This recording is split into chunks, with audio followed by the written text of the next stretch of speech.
Are you interested in innovative education and diversity in school models? Do you see a need for something different to bring about a reformation in our current education system?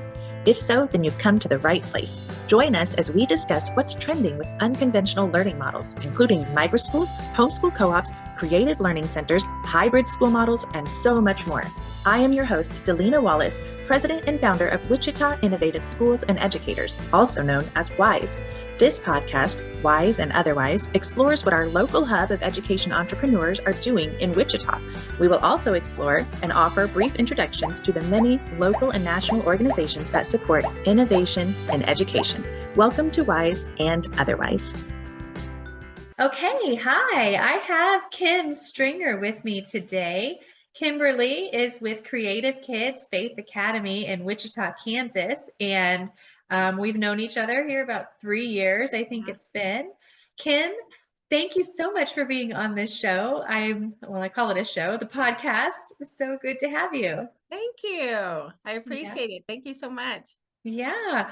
So let's tell everybody just a little bit about how we met and just the connection that we have. And just, I would love to learn more about your school and the history of your school and your story about why you decided to get into this innovative education space. So first of all, what I remember about us meeting would just be that I called you up. I just called you up one day. I found you. Yeah. I learned about the other VELA grant recipients in the Wichita area and thought, I just want to connect and I want to see who's doing what. I want to see their space. I want to learn from them and just kind of hear your story. So I came and visited your school. It was amazing. So at that time, your school was still in your home. Yes. And outdoor based, nature based, beautiful space. I could just see right away like your love for the children and your passion for your work. So yeah, tell me a little bit about from the moment that we met and then just kind of how you've been doing the past few years. And then I'll also ask you a little bit more of your background after that. Okay. So I have been an early childhood educator for 38 years, and that's what my degree is in. And my passion has always been for that early childhood and just to get a hold of them as they're young. I do have a great passion for outside. And so I don't know if I'm the only one. I don't think I am anymore, but I was the only outdoor classroom school in Wichita for a really long time. And I keep hoping that the more podcasts that we can do, or the more that we can get the word out, that more and more schools will adopt this kind of a plan, because it just simply works. You know, we're outside about 80% of our day. And like today, we were outside almost 7.5 hours today. So we just bring the work outside. And I have done this for 38 years. And I was working for a couple of people in the very beginning when I first got my degree. And I just did not like that. It just was not a good fit for me. I definitely believe on teaching every child on their level. And so every child has their own curriculum. We literally have a notebook for every single different whatever level that they're on. And so even if they're 3 years old or 5 years old or 7 years old, they do not have the same curriculum. It's whatever level they are. And we want to master before we move. So we do not move on until we have mastered that certain thing. So they might be in 5th grade English, but 3rd grade math. So whatever it is, that's what we teach on. And so that has been the hardest thing, is because we do want to make sure that every single child is taught on their level. And it's kind of trying to find what level they're on has been my longest, thing that I've had to work with. But for the most part, it is just absolutely incredible. Being outside all of the time is just phenomenal. And what had happened is during COVID, during those 2 years, we had 0 cases of COVID in our whole school. And we ran about 44 people that were running through here every day, including the parents. And so we were getting a lot of phone calls wondering what's going on here. How come you're not getting any cases? And the only thing we could attribute that to was the fact that we eat apples every day. So we go through about 9 to 12 bags a week of apples. And we clean them very, very well with our all natural cleaners and stuff. And so they eat apples in the morning for breakfast and kind of mid-morning snack also, and then in the afternoon. So we have Wow. lots and lots of apple eating with carrots and lots of vegetables that we grow ourselves. And then also we're outside all the time. And so the only thing we could attribute that to was the no cases, that we were outside all the time. So we kept getting more and more phone calls, people wanting to come and join our school because of this. Well, we thought, well, maybe we go ahead and buy a bigger school.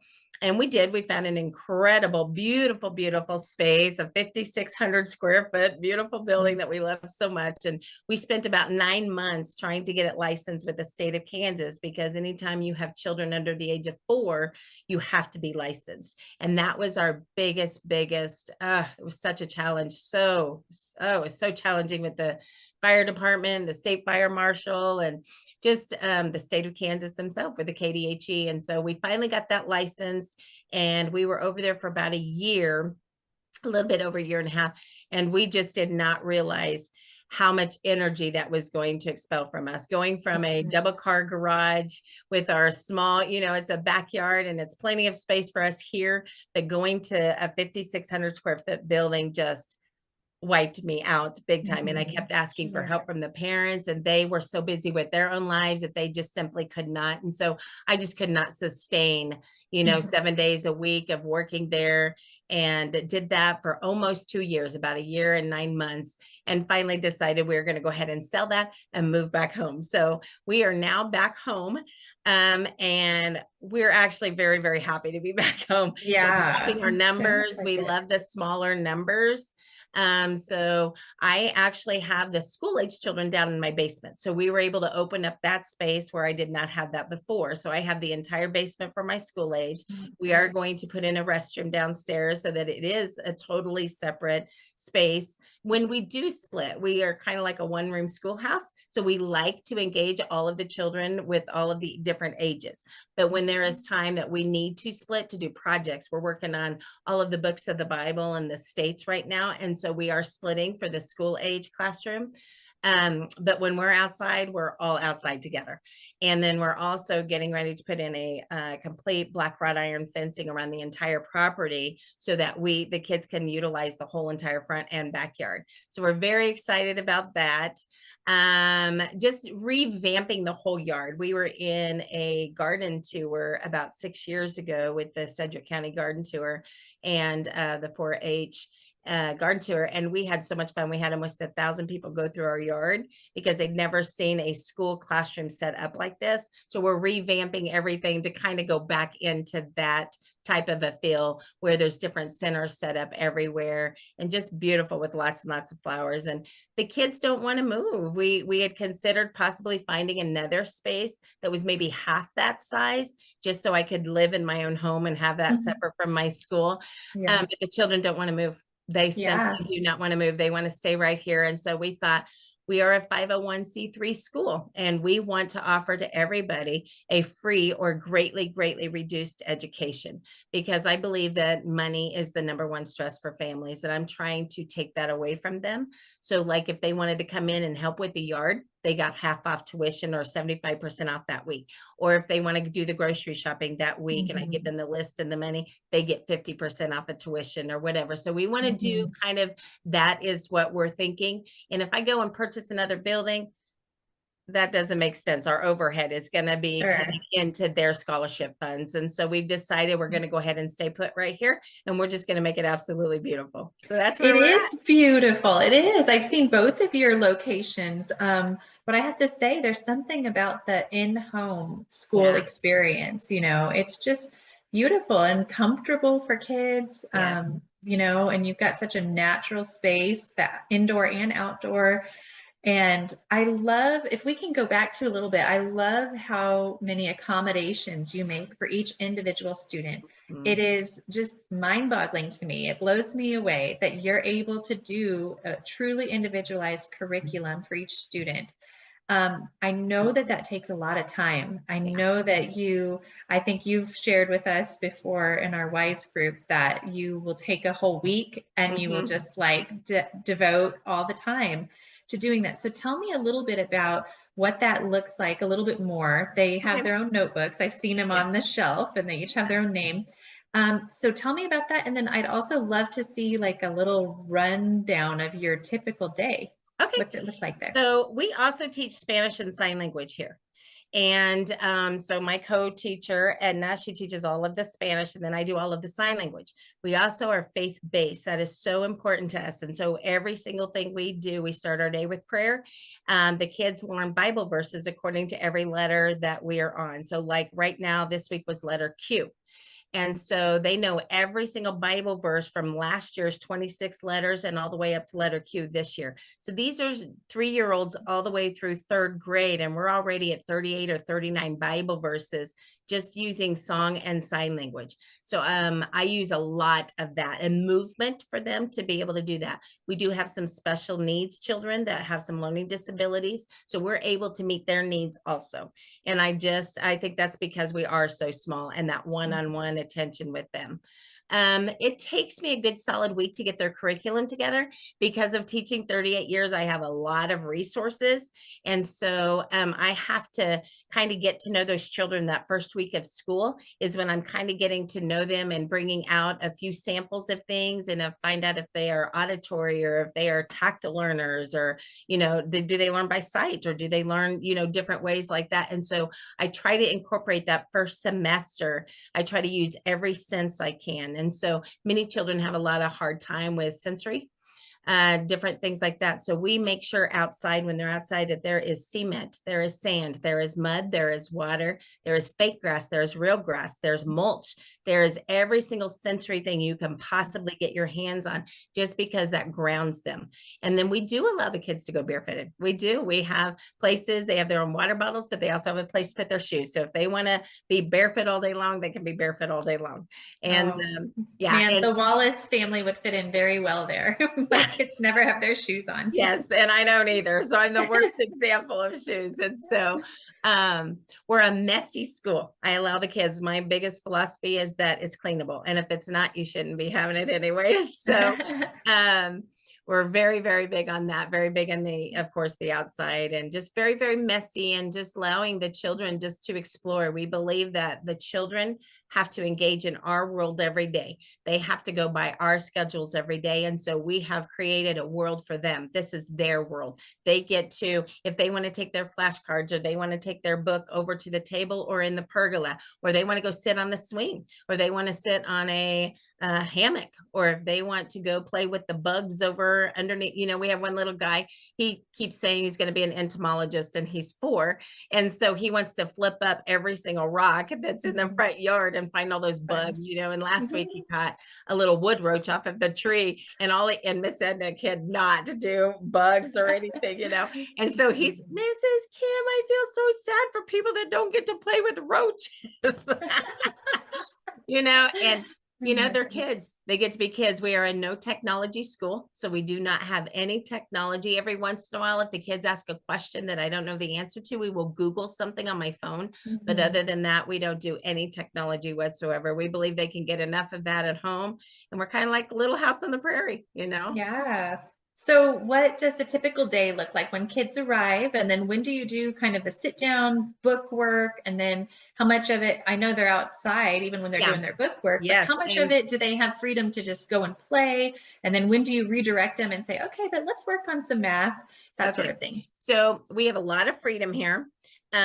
Like this week, I decided let's get some caught up on some of those major, like the math facts and the flip card. I really do like flashcards. I know a lot of people do not like them, but I love flashcards, and I believe that all of my kids have been so successful with doing it this way. And so like this week, lots of free time. And then I will pull the kid right when they walk in, they come in for breakfast. We always serve breakfast. So there's always breakfast available for those kids. And then about 2 hours later, they have a mid-morning snack. Of course, it's always apples. And then lunch is at noon. And then about 12:45 by the time, and we all do that sitting down together as a family style. So we have dinner or lunch together, because we don't know what their evenings look like and how rushed their evenings are. We don't know what kind of junk food they're eating. And so we want to make sure that we feel so good about them eating 2 great meals a day and 2 snacks a day. And very seldom do they get sugar unless it's a birthday party or celebrating a holiday or something like that. And then after breakfast, for about, when they walk in, they're eating breakfast, there's about 3 papers that are sitting at the table. We're really big on fine motor, and I'm really, really big on handwriting. And so we start teaching our kids cursive at kindergarten. And so there's always 3 papers at the table according to whatever letter they're doing. Today, they got to paint some quilts and cut out some quails to put on their quilts. And then they also had a letter writing paper with Q and quarters on it, different things like that. So there's a paper that they do as everybody comes in at different times. By 9 o'clock, everyone is here. Once everyone is here, it's cleanup time. And then I do the circle time for all the children together because I'm very, very energetic. For about 45 minutes, they learn the days of the week, the months of the year in sign language, in Spanish, in English, by song, by sign language. We do the continents. We go through the letter of the week, the Bible verse, anything that I want to introduce, I introduce it to everybody. Well, then we break away. So by about 9:45, they're grabbing their waters and going to the restroom. And then I'm downstairs by 10 a.m. in the morning or outside. It depends on where the kids are wanting to go according to the weather. So then I go downstairs. And so for 2 solid hours, I am with my school age kids. So I'm introducing them to some different concepts, doing history, doing Bible, doing states, doing different things like that. And then Mrs. Edna is upstairs with the preschoolers. So we do have a couple of hours that we are separated. And then if we need to in the afternoon, we do separate again if we have not finished our work, things like that. Each child has their own packet. So I am always available right there. If they have any questions whatsoever, we do our group activities, but we do our individual too, because they have their own curriculum. So they can ask me questions at any given time. They can do it outside, inside, wherever we want to go. So it sounds so ideal. Like when I hear you talk about your school, I can't imagine a better place. I mean, I love how you manage to serve even special needs students. So I hear from families all the time, like, do you know of a school, excuse me, that would serve special needs? You provide breakfast and lunch. Would you say that all of the families who attend your school, do they share the same faith values that you do? So we are so blessed because we are very honest from day one. We say we are a faith-based school and we pray about everything. Today we had a little guy that was wanting to do some trick off of the swing and he fell over and was crying. So immediately all of the children go over and lay hands on him and we start praying for him. So they know, these children know about everything. We start our day by prayer, but if somebody raises their hands during prayer time and says, mommy and daddy got in a fight last night, or I feel sad because my doggy is sick or whatever, we pray about everything. We want them to be so solidly rock solid in their faith more than anything, because we believe we're going to be held accountable. And it's just like that verse, if you ever mislead a child, we're going to be held accountable. And so my number one conviction is to make sure that these children know Jesus. And so that's what we do throughout the entire day. We do have a couple families that are not Christians. We just had one family, a husband and wife, come to Christ, and they said it was all based off of our curriculum and the things that we're doing with the kids and our prayers and what we're doing with our, when we send home newsletters. They get a monthly newsletter also that tells about everything that we're doing and pictures included, things like that. And that was incredible to me, that because of what we are doing here, those children are going home and being witnesses to their own families. Today, we had an instance where we had a grandma, we had to just hold her as she was just weeping because of just the world and the heaviness of everything going on. And so we got to lay hands on her and pray over her. So we just take it very, very honestly. It's pretty crazy. I think as you age, I think in your own faith also, and you grow so much, that the embarrassment, when I was younger, I could not see myself doing that. I was kind of scared of what are people going to think, and I think as I have grown in my own faith walk, that it doesn't mean anything. Everything has to be about God, and so I thank God for the families that we have, because they may not share the same belief system, or they may think I'm way over the top because we do pray about everything. But they don't say it. They love it. They appreciate it. And they don't want their children anywhere else. So Well, and obviously, I mean, your home is full of kids. And Yeah. so families are finding exactly what they need and finding a safe place for their kids. And seems like, what are the alternatives? You know, I Yeah. mean, so Yeah. I really appreciate you sharing everything that you have. And I appreciate that you're doing this. I think Oh, it's thank you so amazing. much. I hope more people start schools. I hope more people I do will, too. you I know, keep begging. I beg the families. I said, if you guys cannot afford a private education, I'm begging you to please, please, please homeschool. Get your children Mhm. out of the public system. Please, I am begging these families. And so many people, I'm talking to them and I'm like, they say, but what if you retire and then we're not going to have it? I'm said, I'm in retirement, not retirement, honey. My husband just retired, but I have zero desire to ever retire. You So don't plan on stopping. no, no. Now, how do your prices compare with other private schools? Okay, so we are, from what I've heard, we are very, very reasonable. We are $40 a day, and that includes breakfast, lunch, 2 snacks, full Mm. year's curriculum, any extras, all the art projects, anything that we do. So I feel like we're very reasonable. I do. I feel Mhm. like I haven't done a whole lot of research, but from what I've heard from other people, we're reasonable. But I Yeah. will say that very few people are paying that. We have been given some donations. Anytime I get a donation, then I pass it on to the families. Mhm. So like we have our business up for sale, the big building, and we did find out this week we are going to get a contract written up this week. So we've got 2 Yay! people. We're just waiting now Awesome. for the next couple of days. Oh, Once good. that sale goes through, we are going to gift every single parent a full month of free, and Oh that can my run about goodness. $750 a month. So Oh that's my going to bless goodness. every single one of these Oh, families. And we've got about 15 families that are really so, so, so excited about that. So wow. that's a lot of money, but that's my goal. And hoping to sell this building to be able to bless some other small micro schools that I know of that I Mhm, want so mhm. badly to be able to bless. So I keep praying that we're going to get this thing sold Oh, finally and be that's able to so do that. great. So That yeah. is so great. And then I don't think we've talked about, you are in operation, like you're open 4 days a week. Is that 4 days a right? week, Monday through Thursday from 8:30 to 4:30. We do have a couple that come a little bit earlier, like at 7:45 until 5, Okay. just because before and after school. Yeah. Sure. And then what ages or what grade levels would you So be serving? our preschool age is full right now, and we are full for the summer, and we're probably full for next year. We might have one Oh opening my in that, goodness. that class. And then my school age, I have 7 enrolled, and we really want to keep it under 10. I want a 1 to 8 to 9 ratio.